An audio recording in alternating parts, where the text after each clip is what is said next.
embarazo y aborto en adolescentes en el Perú. Es un tema que sigue estando en las políticas de salud muy presente, no solo en este país, sino en Latinoamérica y en el mundo. Entonces vamos a comenzar. En el contenido de esta conferencia vamos a ir pasando por las cifras en el Perú, por el perfil epidemiológico, por los determinantes que son importantes que conozcamos, la morbilidad y mortalidad materna y el aborto y las estrategias de conclusión. ¿Qué podemos decir en primer lugar? El embarazo de adolescentes sigue siendo un problema, como bien lo dijo el doctor Mascaro, es un problema y sigue siéndolo un problema de salud pública. ¿Por qué? Porque las madres adolescentes, especialmente las más jóvenes, tienen mayor mortalidad. No es igual en todas, o sea, es más en la gente joven, en la gente adolescente. Los hijos de estas madres adolescentes más jóvenes mueren más que las adultas. Las madres adolescentes tienen más problemas de salud durante el embarazo y el parto. Los hijos de las madres adolescentes tienen más problemas de salud. Las madres adolescentes y sus hijos tienen peores resultados a lo largo de la vida. Y los embarazos adolescentes también afectan la economía del mismo país. Entonces, por eso es que seguimos hablando y seguimos trabajando y seguimos luchando porque cambien las normas, las leyes, las políticas en cuanto a la salud de los adolescentes. El embarazo en la adolescencia representa entonces casi hasta el 25% de embarazos a nivel del mundo. ¿Es un problema de salud pública? Claro que sí, ya hemos visto por qué, cuyo índice de crecimiento resulta alarmante. Como bien decía el doctor, no han cambiado mucho las cifras, especialmente en el país, que sigue estando más o menos entre el 12 al 13%. Entonces, ¿qué significa el embarazo adolescente realmente, este problema multidimensional que a veces hasta cada vez que avanza el tiempo no llegamos totalmente a conocerlo, porque tiene muchas dimensiones por las cuales un adolescente en un país se embaraza. Entonces significa la perpetuación de la ignorancia y la pobreza porque tiene que ver con esos determinantes de educación y de economía, porque es un problema de impacto en la salud y porque es el reflejo cruel de las inequidades sociales, especialmente en educación y en salud. Entonces, ¿cuáles son las cifras que manejamos? Fíjense ahí, ustedes pueden ver a nivel nacional, el que está en azulito, a nivel rural, en anaranjado, y a nivel urbano, en plomito. Entonces, a nivel rural salta, ¿no? Salta a la vista, que son los porcentajes más altos, como bien decía el doctor. Y a nivel nacional ya los porcentajes son los que hemos dicho, ¿no? A nivel urbano es un poco más bajo. Entonces, actualmente se ha movido un poquito las cifras, es 12.6 2019. Pero estamos, fíjense, desde 2010 y hasta antes, en un 13.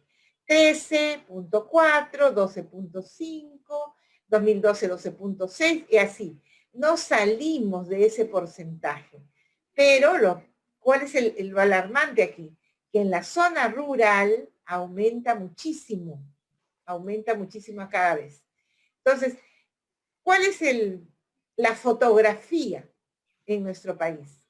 Que el embarazo adolescente sigue estando en esa cifra dentro del 12 al 13%. En el urbano es el 11%, en el rural hasta el 23%. Pero miren cuando hablamos de regiones, ¿dónde está Loreto?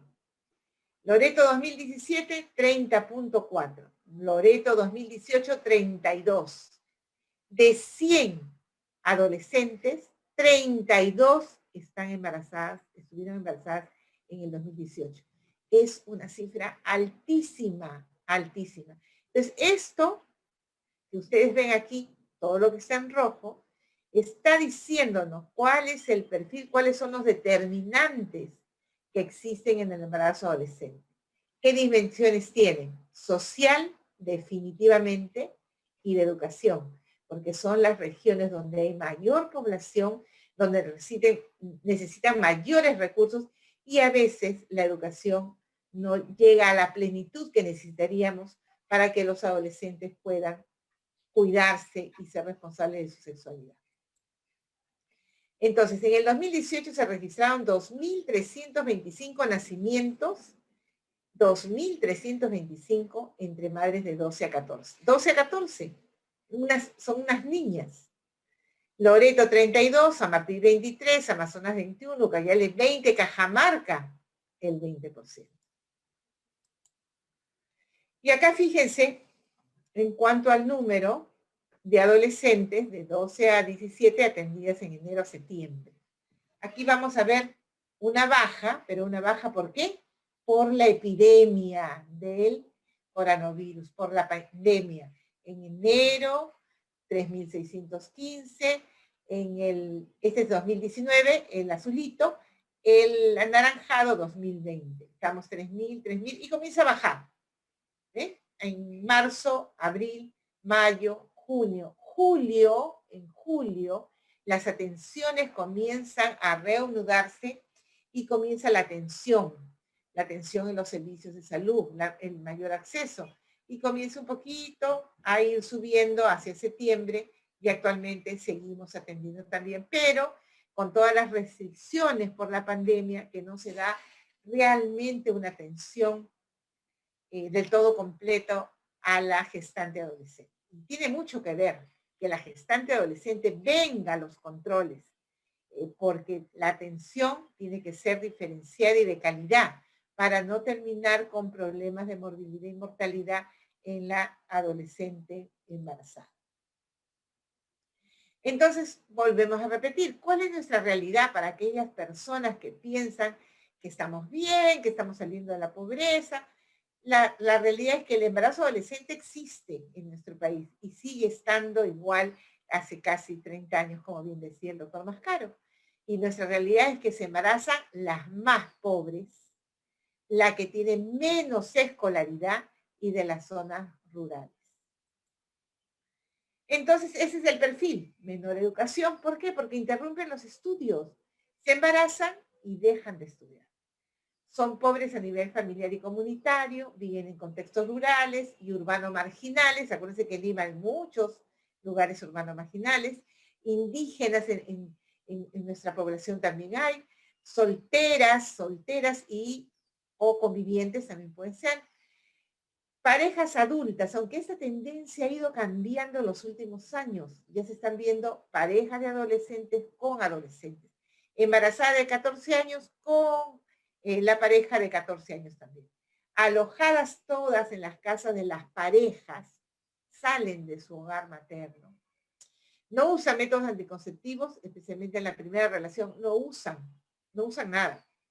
Y la violencia que se agrava con el estado de pandemia.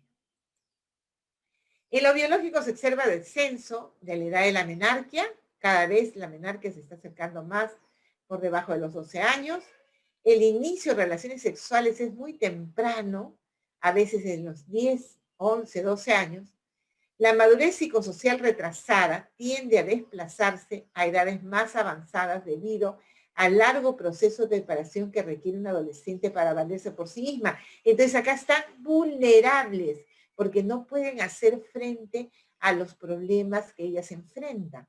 Hay poca resiliencia en ellas. Entonces, ¿cuáles son los factores de riesgo del embarazo adolescente? Hay riesgos, determinantes y consecuencias. Y esto es importante aquí escucharlo y tomar en cuenta que hay barreras culturales, económicas, sociales, geográficas que inciden en la alta prevalencia del embarazo adolescente, especialmente en zonas rurales y que se encuentran en situaciones de pobreza. Hay un limitado acceso a la educación y deserción escolar. La educación realmente debería ser gratuita en todos los niveles, Así sale una población, emerge de los indicadores malos a indicadores que puedan ser un éxito. Limitado acceso a los métodos anticonceptivos modernos. Parece mentira, pero en este tiempo, donde todo es Twitter, donde todo es TikTok, las chicas siguen pensando que una ampolla la va a volver, no sé, lo que dicen ellas, me va a volver histérica, me va a engordar, mejor no lo uso. Y quedan vulnerables hacia una relación sin protección. ¿Falta de oportunidades para la vida? Claro que sí. si bien es cierto, estamos mejorando en cuanto a la oportunidad de educación y de trabajo que tienen las mujeres, cuando son adolescentes esto no va. Se recibe mucha data sobre abuso sexual, ¿no? Abuso de los adultos cuando las niñas o las adolescentes tienden a querer trabajar. Mayor vulnerabilidad y discriminación de niñas y adolescentes indígenas en las zonas rurales. Por eso es que no acuden a los servicios de salud. Prefieren quedarse en su región, en su comarca, en su sitio. Debilidad en la implementación de políticas públicas con enfoque de género e interculturalidad. Si bien es cierto, el Perú ha avanzado mucho en esto y a veces somos líderes en cuanto a las políticas públicas, todo está escrito y está muy bien hecho, pero de ahí a la aplicación necesita mucho del esfuerzo de nuestros gobernantes, porque están las leyes puestas y escritas desde hace mucho tiempo y no se mueven inclusive por intereses políticos extra que vienen sobre el embarazo adolescente. Entonces importa muy poco eso y solamente en campañas y a veces en otras situaciones vemos que sale a la palestra las políticas públicas sobre embarazo adolescente. Porque sí, los organismos internacionales, el Ministerio de Salud, trabaja mucho sobre las normas y las leyes que favorezcan al embarazo adolescente, pero a veces eso no se hace, no se implementa, no se llega a implementar y queda allí en una norma más que se dio y quedó ahí sin poderla ejecutar. Actitud permisiva frente a casos de violencia sexual en niñas y adolescentes. Eso también sigue siendo un problema, es una barrera. Problemas con la gente de las fiscalías, con la misma gente que trabaja en las comisarías, con la gente que resguarda, se supone, la integridad física de las niñas y adolescentes. Entonces reciben maltrato, van a denunciar o piden ayuda y no las ayudan. Simplemente le dicen, no, anda, busca a tu mamá, no, será tu enamorado, no, tú te has dejado. Cosas así, ¿no? Cosas increíbles que uno piensa, ya, llamen allí, vayan a la fiscalía y todo se soluciona. No, sigue habiendo muchos problemas frente a la violencia sexual. Entonces, tenemos que determinar bien por qué se da el embarazo adolescente. Y para esto se ha estudiado muchísimo los determinantes del embarazo adolescente. Hay determinantes precoces, próximos, determinantes que están a nivel intermedio y los distales. Tenemos que trabajar mucho sobre los determinantes próximos. ¿Y cuáles son los determinantes próximos? Escuchen bien, chicos, los determinantes próximos para que se establezca el riesgo de un embarazo adolescente tiene que ver con el inicio de relaciones sexuales. Entonces, mientras las niñas, los niños, los adolescentes tengan bien en cuenta que una relación sexual no puede darse sin protección, de ninguna manera, vamos a seguir hablando de ese tema. Mientras ese tema no se hable con los niños y con las niñas a nivel, no de secundaria, de primaria, desde el seno del hogar, vamos a seguir hablando de embarazo adolescente por el transcurso del tiempo. Entonces, tiene que ver con eso, con el inicio de relaciones sexuales. ¿Cuál es el otro factor próximo? El primer embarazo adolescente, que no debería darse, pero se da en la adolescencia. Ese primer embarazo adolescente hay que cuidarlo para que no llegue a morbilidad y mortalidad. Y lo que es fundamental, trabajar con la adolescente embarazada para que no vuelva a embarazar, para que no tenga el segundo embarazo adolescente. El uso de métodos anticonceptivos. Pero no todos los métodos anticonceptivos, especialmente los modernos, especialmente los que dan mayor éxito en cuanto a prevención del embarazo. En ese sentido, ya se ha comprobado y hay recomendaciones a nivel del mundo que los mejores son los de larga duración. ¿Cuáles son los de larga duración? El DIU y el implante. Y tiene que ver también estos factores próximos con el espacio intergenésico. Se embarazan la primera vez, se embarazan muy cerca la segunda vez y así siguen embarazándose porque son muy jóvenes y siguen teniendo relaciones sexuales y siguen no protegiéndose, entonces van a tener muchos embarazos y espacio muy pequeño. Y eso las tiene al borde de los abortos, abortos clandestinos, abortos que se pueden complicar y que pueden dar mortalidad al adolescente que en ese momento no sabe qué hacer. Entonces, esos son los factores próximos determinantes del embarazo adolescente. Los intermedios, el acceso a los servicios de salud. Por eso es que los servicios de salud se tienen que preocupar por la atención, no solo la atención integral y atención de calidad que brindemos a los adolescentes, donde le dan información sobre su sexualidad y los métodos anticonceptivos. Tiene que ver también con la edad del adolescente, la residencia, la asistencia escolar, el tipo de información y educación que tiene y el uso de métodos anticonceptivos.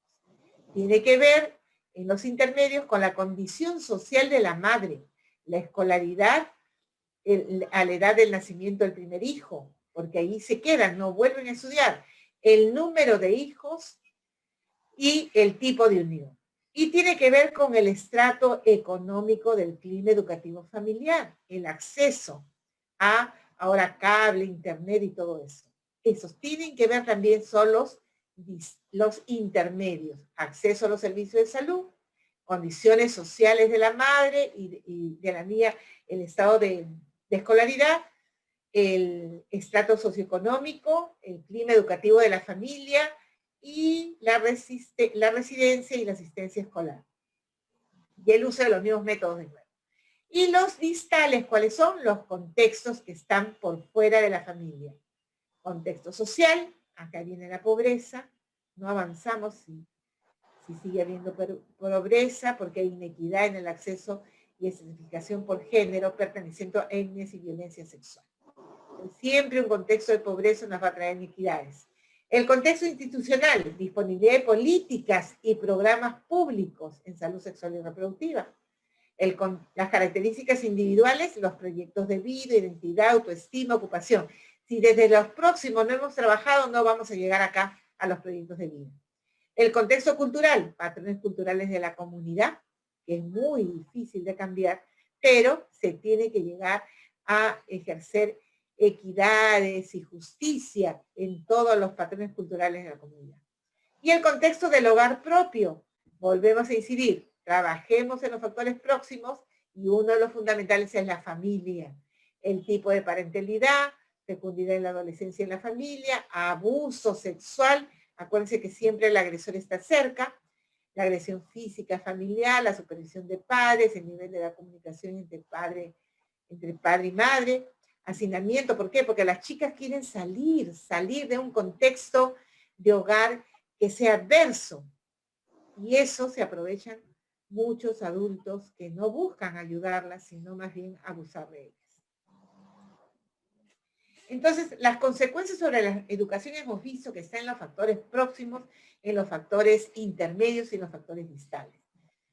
Presionados, obligados a abandonar la escuela, porque mucha gente no lo entiende. Ahora, ¿las leyes protegen al embarazo adolescente? Sí, usted tiene que saber eso. Una embarazada adolescente no tiene nadie por qué decirle vas a estudiar el otro año, ¿no? La ley la protege de que siga continuando estudiando y más bien darle mayor apoyo. Pero ¿qué es lo que pasa? Que hay manipulaciones, convencen a la niña, la hacen sentir mal, se avergüenza y ella es la que dice, mejor ya no estudio, mejor me voy al turno de la noche y de ahí lo van abandonando. Pues hasta ahora existe eso. Y si no están en la escuela, también tienen más probabilidad de quedar embarazadas. Acuérdense eso, vuelven a embarazar, el factor intergenésico, vuelven a estar en el mismo círculo vicioso.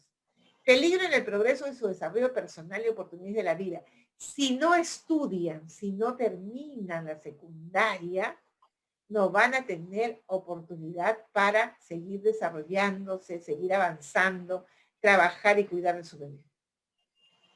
Las niñas que permanecen en la escuela están mejor preparadas para puestos de trabajo, medios de vida y otras transiciones en la misma, en su mismo desarrollo vital, ¿no? Pero en cambio, cuando no trabajan, cuando no estudian, no pueden trabajar, si trabajan abusan de ellas y hay mucha inequidad. Una niña educada es menos probable entrar en un matrimonio infantil. Hace que sean capaces de retrasar la maternidad y es más probable que tengan un embarazo saludable con mejores resultados. Entonces, el kit del asunto es que nuestras niñas y adolescentes en nuestro país puedan culminar por lo menos la secundaria. Y tiene que ver también con los derechos y decisiones.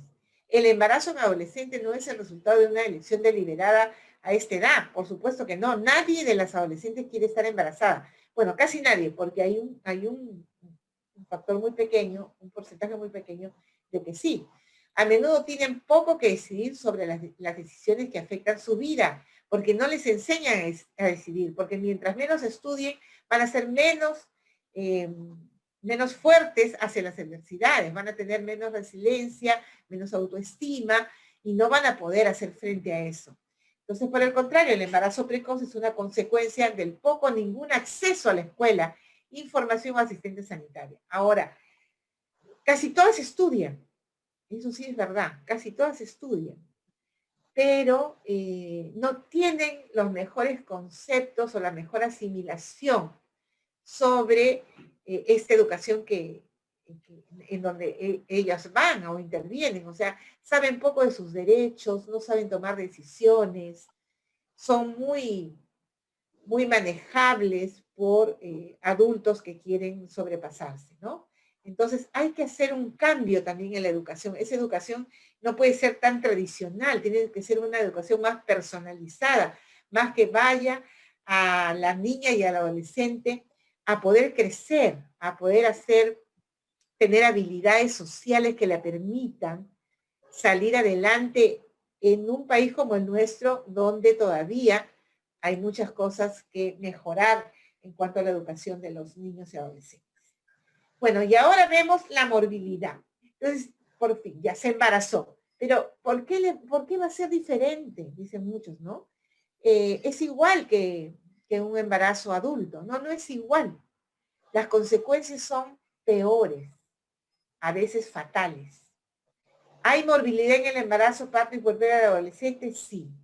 Existe el aborto, que casi siempre es provocado, y cuando es provocado puede haber infecciones, llegar a una sepsis de la muerte. Existen malformaciones fetales y hay entidades patológicas que ya hemos estudiado a lo largo de todo el curso, que son mucho más severas en la adolescencia, como es la hipertensión inducida al embarazo, la preeclampsia. Esta preeclampsia en las adolescentes tiene avance muy rápido, y consecuencias a veces fatales. ¿Se escapa el diagnóstico? Muchas veces sí. ¿Por qué? Porque las adolescentes tienen presión baja. Y a veces podemos tener un adolescente con presiones de 13-8. Y de repente nos dicen que en la noche convulsionó y terminó sin útero por la consecuencia de la presión. Amenazas de parto prematuro. Mucha frecuencia de embarazo de parto prematuro. Y ya hemos hablado del parto prematuro, que tiene que ver muchísimo con la infraestructura de los servicios de salud. Es un problema el parto prematuro. Los prematuros, si no tienen las condiciones necesarias para su tratamiento y seguimiento, van a morir. La restricción de crecimiento intraútero por las mismas insuficiencias placentarias, por la misma condición nutricional de la niña, porque son muy pequeñas para poder gestar. Infecciones, casi todas tienen infecciones vaginales que no se tratan, que no se advierten porque no acuden a los servicios de salud. Y la otra infección que es importante en la adolescente son las infecciones urinarias. Las infecciones urinarias, como bien ya se ha estudiado en el curso, las infecciones urinarias en el embarazo son asintomáticas y a veces pasan desapercibidas. Entonces, si no van a la atención prenatal, no podemos sacar ese examen de orina con urocultivo que es fundamental cuando recién llega la paciente y que hay que repetir en el segundo trimestre y que hay que repetir antes del parto. Entonces, estas infecciones urinarias en la adolescente se ha visto de que culminan en sepsis. No tienen el mismo comportamiento con las adultas. Avanza muchísimo pielonefritis, de repente la chica es séptica y muchas veces hemos tenido óbitos fetales y las pacientes muy mal, que tienen que entrar hasta UCI. Y anemia, que es un problema de todo el país y que es mucho más alto en las adolescentes. ¿Por qué? Porque ya es un problema a nivel nacional. Y si se agrega un embarazo, en el embarazo baja más la hemoglobina y en el parto pierdes más sangre y si es cesárea, más todavía. Tenemos adolescentes, ustedes dirán, pero ¿cómo es posible que tienen 3, 4 de hemoglobina y que las vemos en el servicio? También hay sangrados en el posparto, hacen hipotonía uterina, los desgarros porque sus vaginas son pequeñas, porque hay infecciones y la infección hace que las mucosas de la vagina, la mucosa de la vagina se vuelva más lábil a los desgarros, a las infecciones en sí, y si allí vamos a suturar y hacer un epicio, hacemos después su episiografía, que es el poder usar un material de un hilo para poder suturar ese desgarro o esa episiotomía que hemos hecho, eso se va a infectar y muchas veces vamos a tener dehiscencias que se agravan con las infecciones y es un problema para la madre adolescente que está en el puerperio. Y en cuanto a la mortalidad, fíjense, entre el 2014 y 2017 el promedio de muertes maternas en menores de 19 años constituyó el 13.8% del total, indica el Ministerio de Salud. Es bastante alto, bastante alto. Entonces, el riesgo de muerte para madres de 15 años o más jóvenes es 60% más que el de madres de 20 años. Entonces, ¿cómo influye la edad en la mortalidad y en la morbilidad del embarazo? Influye muchísimo. Entonces, ¿las adolescentes tienen más riesgo de morir? Sí. Con eso empezamos, ¿se acuerdan la conferencia? Tienen más riesgo, por eso que importa hablar de embarazo adolescente. Por eso que donde ustedes estén, siempre acuérdense que la adolescente embarazada tiene mayor riesgo que la adulta. Mayor riesgo de morir, ella y de su bebé. El Seguro Integral de Salud señala que las niñas entre 10 a 14 años tienen 4 veces más riesgo de morir durante el parto que una mujer adulta. Entonces es obvio esto, ¿verdad? Entonces no dejemos que las adolescentes se embaracen. Tengamos la oportunidad de estar con ellas, de hablar de métodos anticonceptivos, de hablar de su sexualidad, de que se protejan, porque tienen 4 veces más riesgo de morir que una mujer adulta. Y en cuanto al aborto, cada año, unos 3 millones de niñas en el mundo recurren al aborto inseguro, arriesgando su vida y su salud. El aborto sencillamente es otra forma de inequidad que se presenta a nivel de la salud de las niñas y adolescentes. De total de embarazos en adolescentes se calcula que aproximadamente el 40% termina en aborto.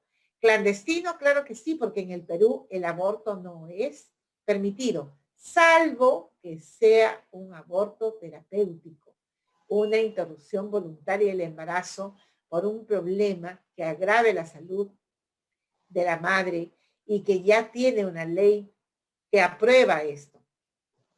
Entonces, ahí sí, pero cuando alguien dice, me embaracé y ahora ya no quiero estar embarazada, eso no está permitido, eso no está permitido, eso es un aborto clandestino. ¿Y sigue habiendo en nuestro país? Claro que sí. El aborto en adolescentes es una realidad que duele porque las cifras aún son ocultas. No lo dicen porque como es clandestino, no hay cifras verdaderas. Delicia Ferrando ha estudiado muchos, pero muchos años el aborto y lo sigue haciendo. Y ella estima, fíjense, que en eventos internacionales ha concluido que en el Perú es el país latinoamericano con el mayor número de abortos. Fíjense en qué ganamos, qué terrible, ¿no? Más de 1000 en un día. Claro, y ahora ustedes estarán pensando en su cabecita, estarán diciendo, claro, doctora, porque este misoprostol, esta prostaglandina, la venden sin ninguna regulación. Entonces las niñas, los chicos, los adolescentes, ya saben bien cuáles son las dosis, cuáles son las formas para tomar el misoprostol. Ustedes googlean y salen donde comprarlo. En el Facebook salen muchos que ayudan, entre comillas, a que salgas de este problema del embarazo. Y te conectan y te mandan hasta por delivery, como me decía un adolescente, las pastillas. Entonces, ¿qué podemos hacer? Muchos países están trabajando para prevenir el embarazo adolescente a nivel del mundo. Desafortunadamente, estos esfuerzos a menudo, su objetivo es solo para cambiar sus comportamientos, en lugar de abordar las causas subyacentes del embarazo adolescente. Hemos visto factores determinantes próximos: inicio de relaciones sexuales, el acceso a los métodos anticonceptivos, el embarazo mismo adolescente y el periodo intergenésico de embarazo cada vez más frecuente. Entonces, ¿qué funciona? Educación en sexualidad, servicios de calidad, no forzar a matrimonios, a uniones a edades tempranas y eliminar toda forma de maltrato. Eso es lo que funciona y en eso están trabajando. Fíjense que la Maternidad de Lima apostó por esto hace mucho tiempo, ya más de 20 años, y creó un servicio especial para adolescentes. Qué pena que ustedes no han podido ir a verlo, porque nosotros estamos orgullosos de nuestro servicio, porque trabajamos por ellas. Así cambiemos muy pocas las cifras, seguimos trabajando con las adolescentes. Es un servicio donde hay una atención integral y de calidad. Integral porque se toma todos los aspectos biológicos, los aspectos psicológicos y los aspectos sociales. En cuanto a lo social, muy fuerte, porque tenemos pero muchas pacientes que se descubren violencias. Y entonces tenemos que acudir a la fiscalía para darle protección. Eso es lo que apostó en esa estrategia el Instituto Materno Perinatal de hace mucho tiempo y seguimos trabajando en ello. Entonces no se olviden, educación y sexualidad, leyes y normas que protejan sus derechos, medidas que garanticen el acceso a los adolescentes de información sobre su salud sexual y reproductiva. Y los servicios de calidad, como es uno de ellos, el Servicio de Adolescencia y la Maternidad de Lima, el uso de métodos modernos, los LARCs. ¿Cuáles son los LARCs? Esta sigla es sobre su abreviatura en inglés, pero son los métodos de larga duración. ¿Cuáles son los métodos de larga duración? Ustedes no se pueden olvidar de eso en este semestre que lo han aprendido. Los métodos de larga duración son el DIU, los dispositivos intraútero, y el implante que dura 3 años, y el DIU que dura hasta más de 10 años, el que da el MINSA. En la forma privada hay otros DIU que tienen hormonas y que duran hasta 5 años. Prevención de la violencia, coacción sexual, los nuevos matrimonios y eliminar toda la forma de maltrato. Entonces, las estrategias que funcionan tienen que ver con servicios, políticas y educación. Son las condiciones sociales. Y dentro de ello hemos dicho que apostamos en una estrategia de éxito que son los métodos anticonceptivos. Los LARCs, que deberían ser el método anticonceptivo de primera línea en adolescentes nulíparas y multíparas. ¿Por qué? Porque le da más tiempo a salir de esa edad de adolescencia, porque le da más tiempo a que ellas puedan estudiar, porque le da más tiempo a que ellas puedan seguir logrando su desarrollo personal, trabajando, enriqueciendo su mente, su espíritu, su desarrollo propio. Esos son los LAP, ya sabemos cuáles son. Garantizar la confidencialidad es importantísimo porque si no el adolescente no viene, y eso lo han trabajado muy bonito los alumnos, ustedes en las simulaciones. Yo estoy muy contenta con lo que siguen haciendo y han hecho. El uso del doble método, no se olviden, ¿quién da el doble método? El condón, porque protege de la ITS y del embarazo. La elección de la paciente debe ser el factor principal en la educación del método. Ella es la que elige y respetar sus derechos. Estos son cinco aspectos fundamentales en la consejería del adolescente. En cuanto a garantizar sus derechos contra la violencia, hacia una sexualidad sana y segura, el uso de métodos modernos, el acceso universal a la consejería, a una atención calificada y de calidad, y normas legales que realmente les den protección a los chicos, ¿no? La atención diferenciada de la violencia sexual de los adolescentes debe garantizar que el acceso a la información, servicios diferenciados en salud, servicio integral de salud sexual y reproductiva, pruebas rápidas y pruebas de tamizaje invasivo. Todo esto hacemos en la maternidad en línea. Todo esto se debe brindar sin que medie la necesidad de autorización de la madre, padre o persona que asume el cuidado del adolescente para los procedimientos en favor del interés superior del niño o adolescente. Cuando hay un caso de violencia, tenemos que tomar en cuenta rápido todos esos aspectos. Información, ir a un servicio de salud, que les den toda la integralidad de la atención y las pruebas rápidas. Para terminar, vamos a hablar sobre dos aspectos importantes porque con la pandemia las adolescentes y las niñas están más vulnerables a problemas de abuso sexual, de maltrato y violencia. Entonces tienen que saber ustedes que hay una atención de primera línea a mujeres del grupo familiar víctima de violencia. Y hay un acrónimo que es ANIMA. ¿Qué quiere decir? Que cuando viene una paciente, un adolescente o conocemos de alguien que esté en esta situación de violencia, hay que dar atención al escuchar. No hay que juzgar, no hay que juzgar. Lo otro, hay que informarse sobre necesidades y preocupaciones. Hay que mejorar la seguridad y hay que apoyarla.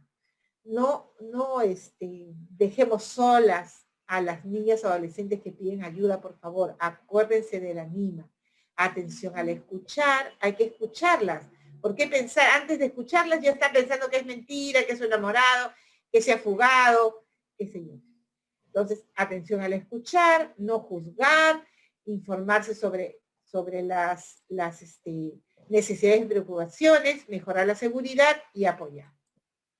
Y las pautas para la atención, acuérdense que son de primera línea antes de las 72 horas de ocurrir la agresión, cuidado integral de las mujeres afectadas para poder darle el kit de atención a la paciente víctima de violencia.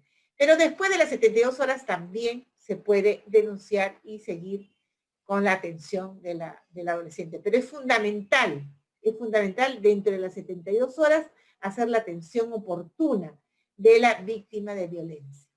Y el esquema de cuidado integral es avisa. Había el ANIMA, que es cuando nosotros encontramos a una persona víctima de violencia, ¿qué tenemos que hacer? Y ese es el esquema del cuidado integral. Ya, sobre una paciente que está o que acude a un centro de salud porque tenga una violencia, especialmente si es un adolescente, hay que darle la acogida e intervención en la crisis. Aquí el apoyo emocional, en la intervención del psicólogo. La B, de valoración emocional, física y sexual. Hay que hacer el examen con todos los cuidados necesarios y con un protocolo que ya está determinado en la norma. Hay que hacer la intervención clínica, dar el tratamiento, hay que hacer el seguimiento del caso, hay que dar, acá en la intervención clínica está el kit. Hay un kit especial para todas las pacientes víctimas de violencia sexual, adolescentes y adultas. Dentro del kit está la pastilla poscoital o la anticoncepción oral de emergencia. Hay que hacer el AS de seguimiento del caso, la otra A de acceso a la información y la justicia, Y la C de darle seguridad, el plan de seguridad. ¿Qué va a hacer ahora? ¿Dónde va a ir? No la vamos a mandar a la misma casa donde vive el violador. Qué pena que por casos de crisis, como estamos ahorita, de pandemia, muchas adolescentes y mujeres adultas siguen viviendo con los agresores, porque no se atreven a hablar, nadie las ayuda y siguen allí y siguen siendo abusadas y maltratadas por cuánto tiempo, hasta que sale una muerte, ¿no? Una muerte de una paciente. Se encontró una mujer, ¿qué edad tenía? 18, 19, 17, ¿no? Entonces no se olviden de la NIMA y de la NIS. Conclusiones. El histórico 2030, la Agenda para el Desarrollo Sostenible, tenemos esa agenda, nosotros propuestas ahí, respaldo por más de 100 líderes mundiales, pretende poner fin a todas las formas de pobreza y discriminación. Dentro de ello está el embarazo adolescente. Trabajo coordinado con los Ministerios de Salud, de la Mujer, de las poblaciones vulnerables, de Educación, Cultura, Trabajo y otros. Las niñas, el centro de actividades de inclusión y desarrollo deben serlo. Las niñas deben ser el centro de actividades de inclusión y desarrollo. Mayor participación de los adolescentes, es el enfoque de juventud. Ellos deben de participar en todas las actividades estratégicas o de promoción de su salud. Seguir trabajando con el acceso universal de salud y educación, disminuir todo tipo de violencia y las niñas no deben ser madres, las niñas deben vivir en paz, estudiar y ser felices. Las niñas no deben ser madres, acabo de decir, las niñas deben vivir en paz, estudiar y ser felices. Eso es lo que les traía hoy día sobre embarazo y aborto en adolescentes. No se olviden que este problema sigue estando presente, que ustedes también tienen esa responsabilidad de trabajar con las niñas y los adolescentes y desde su propia condición de jóvenes poder hablar con sus compañeros, con sus familiares, con gente adolescente que conozcan y hablarles que es importante que ellas sepan sus derechos, que se puedan cuidar. Si bien es cierto, no podemos dejar de que tengan relaciones sexuales, esas relaciones sexuales tienen que ser protegidas y no pueden ser el centro de su vida. El centro de su vida debe ser seguir creciendo de manera emocional, seguir creciendo en sus aspectos educativos y llegar a poder desenvolverse en condiciones adversas que muchas veces tenemos las mujeres en países de Latinoamérica. Bien, gracias, doctora Nélida Pinto.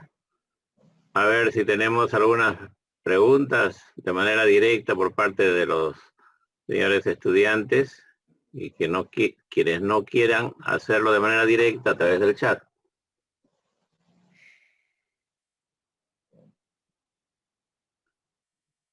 No hay ninguna. En tanto se animen en sus preguntas. Doctora, uno de los aspectos que quisiera comentarle es que los jóvenes estudiantes se preguntarán, así como nosotros nos hemos preguntado, ¿y por qué no ha funcionado el modelo?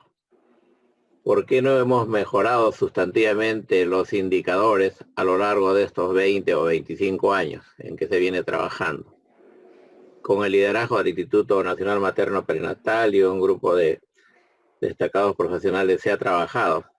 Sin embargo, allí están las cifras, ahí está el problema. Sí, ahí están las cifras. Y lo que es peor, cuando miramos las regiones, ahí está el problema. Entonces, esto que comentáramos en un momento, doctora, comentáramos en que esto nos lleva a la necesidad de investigar. Ajá. Y a la necesidad de trabajar para respondernos a este interrogatorio. ¿Cuál es la razón? ¿Cuáles son las causas por qué el modelo no ha funcionado? Porque hay la necesidad de revisar y actualizar el modelo para alcanzar mejores resultados, ¿no? Sí, realmente es una situación muy difícil, ¿no? Y lo seguimos pensando y realmente es tan multidimensional que a veces creo yo que a lo largo del tiempo se han hecho muchas estrategias buenas, pero no en forma conjunta y a la vez que avancen en el tiempo, ¿no? Entonces, los cambios de gobierno, los cambios de actitudes de los gobernantes han hecho que una cosa sea separada de la otra. Y eso a veces nos ha hecho retroceder. Por lo otro está la propia mentalidad y desarrollo del propio adolescente. Hay adolescentes que realmente son difíciles de manejar solamente en un contexto, ¿no? Tendríamos que poder trabajar en todos los contextos de los adolescentes, no solo en la institución de salud y educación, sino también en la familia, afuera, en la comunidad. Eso es lo que a veces ha faltado un poco, ¿no? Y yo me acuerdo, he visto muchas estrategias en la selva, pero estrategias de así fugaces. Van y hacen una campaña y se ponen en el centro de la plaza y de repente hablan de los métodos, pero ya ahí acabó, como me decía una niña de la selva, ¿no? Nos dicen ahí en el servicio, pero nunca más vinieron ya. Y el centro de salud está cerrado porque no hay doctor y porque hay fiestas, y cuando hay fiestas está todo cerrado. Y en las fiestas son las situaciones donde ellos a veces están en problemas, ¿no? Por el licor, porque la gente trata de abusar de ellas y no hay dónde apoyarse, ¿no? Igual los gobernantes, dicen ellos, vienen solamente en campaña y después ya no tienen, ya no ven ese apoyo necesario, ¿no? Que los chicos que nos escuchan pueden estar orgullosos de que nos hable. El doctor Mascaro apostó por eso hace mucho tiempo. Nadie movió un dedo por las adolescentes en los servicios de salud. Y el doctor fue el que creó ese servicio, un servicio diferenciado que ha sido modelo a nivel nacional, chicos. O sea, realmente ustedes están en una sede orgullosos de estar en esta sede porque ha propuesto cambios que a veces nadie lo ha hecho. No han dejado avanzar las demás políticas de salud, no los han dejado avanzar. El doctor siempre ha estado en el esfuerzo de eso y sigue apostando por eso, ¿no, doctor? A seguir trabajando en este aspecto que realmente yo a veces ya me quiero tirar la toalla, doctor. A veces quiero tirar la toalla porque sigue viniendo y sigue habiendo el problema, ¿no? Sí. La primera respuesta que podríamos nosotros tener es que la problemática del adolescente no es un problema de salud pública solamente. Es un problema multifactorial. Es un problema de varios sectores que tiene como su base el hogar, la familia, ¿no? El joven que tenga la protección, el soporte en la casa, en la familia, donde se fortalece. Y luego el entorno en la comunidad. Ajá. Es decir,